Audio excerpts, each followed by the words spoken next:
ஒரு குளத்துல ஏராளமான மீன்கள் வசித்து வந்துச்சு. அதுல ஒரு தங்க நிற மீனும் ஒரு கெளுத்தி மீனும் நண்பர்களாக இருந்தன. தங்க நிற மீனுக்கு தான் அழகாய் தங்கம் போல் மினுமினுப்பாய் இருப்பதால கருவும் அதிகமாய் இருந்தது. கெளுத்தி மீனுடன் நட்பாக இருந்தாலும் அடிக்கடி அதோட தோற்றத்தை கண்டு கேலி செய்து கொண்டே இருந்தது. ஒரு நாள் தங்க மீன் மிக ஆனந்தமாய் நீரில் குதித்து குதித்து கும்மாளம் அடித்து கொண்டிருந்துச்சு. அப்போது அந்த பக்கம் கெளுத்தி மீன் வந்துச்சு. அதை பார்த்ததும் தங்க மீனுக்கு குசி அதிகமாகிவிட்டது.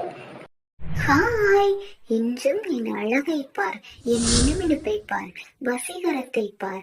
நாளுக்கு நாள் என் மெருகு எப்படி கூடிக்கொண்டே போகிறது பார். உலகில் என் போன்ற அழகிய மீன் எங்கு இருக்க முடியும்? இறைவன் உன்னையும் தான் படைத்திருக்கிறானே, அவலட்சணமாய் கருமை நிறத்தில் சொரசொரப்பாய். என்ன பிறவியோ நீ? இந்த குலத்தில் என்னை போல் வேறு யாரும் இல்லாததால் உன்னுடன் பழக வேண்டிய சூழ்நிலை. எல்லாம் என் தலையெழுத்து. தங்க மீனே, நம்மை எல்லாம் படைத்தது இறைவன். உன்னை இத்தனை அழகாய் படைத்ததற்கும் என்னை இத்தனை அவலட்சணமாய் படைத்ததற்கும் ஏதேனும் வலுவான காரணம் இருக்கும். அதனால் இறைவனுடைய செயலை குறை சொல்லாதே. என் தோற்றம் இப்படி இருக்கிறதே என்று எண்ணி என்றுமே நான் கவலைப்பட்டதில்லை. எனக்கு இந்த உடலமைப்பே போதும். ஆனால் ஒரு விஷயம், உனக்கு பெருமை அதிகமாகிவிட்டது. இது நல்லதல்ல. பெருமை உள்ளவர்களை கடவுள் எதிர்த்து நிற்பார். விரைவில் உனக்கு பாடம் கிடைக்கும் அப்படின்னு அமைதியாக சொன்னது கெளுத்தி மீன். சரிதான், இது உன் இயலாமையின் வெளிப்பாடு. நிச்சயம் உன்னை உனக்கு பிடிக்கவில்லை.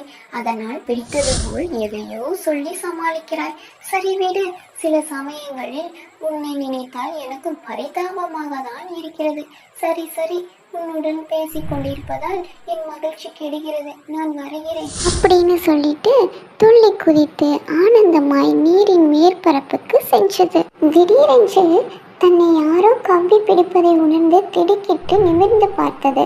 ஒரு கொக்கின் அழகில் அது சிக்கிக் கொண்டு இருந்துச்சு. ஐயோ கொக்கு என்று அலறியது தங்கமீன். ஆமாம், கொக்குதான். என் வாழ்நாளில் உன்னை போன்ற அழகிய மினுமினுப்பான மீனை நான் பார்த்ததே இல்லை. குளத்தின் ஆழத்திலேயே எண்ணமாய் ஜொலிக்கிறாய். பிரமாதம். இன்று எனக்கு நீ அற்புதமான விருந்து என்று கரகர குரலில் பேசியது கொக்கு. ஐயோ, என்னை விட்டுவிடு. விட்டு விடவா? அட பைத்தியமே! அப்படின்னு சொல்லிட்டு தங்க மீனை கொக்கு கொத்தி தின்றது. அந்த காட்சியை பார்த்து கொண்டிருந்த கெளுத்தி மீன் இப்படி சொல்லிச்சு. தங்க நிறம் மினுமினுப்பால் தலைக்கணம் பிடித்து திரிந்தாயே, அந்த மினுமினுப்பே இன்று உன் உயிருக்கு உலை வைத்து விட்டது பார்த்தாயா? என்னுடைய அசிங்கமான கரிய நிறம் கொக்கின் பார்வையில் இருந்து என்னை தப்பிக்க வைத்து விட்டது அப்படின்னு சொல்லிட்டு அந்த இடத்தை விட்டு கிளம்பியது கெளுத்தி மீன். இதுல இருக்க நீதி என்னன்னா, யார் நம்மை புண்படுத்தினாலும் அதை கண்டு வருந்த வேண்டாம். அதற்கான தண்டனையை அவர் பெறுவர்.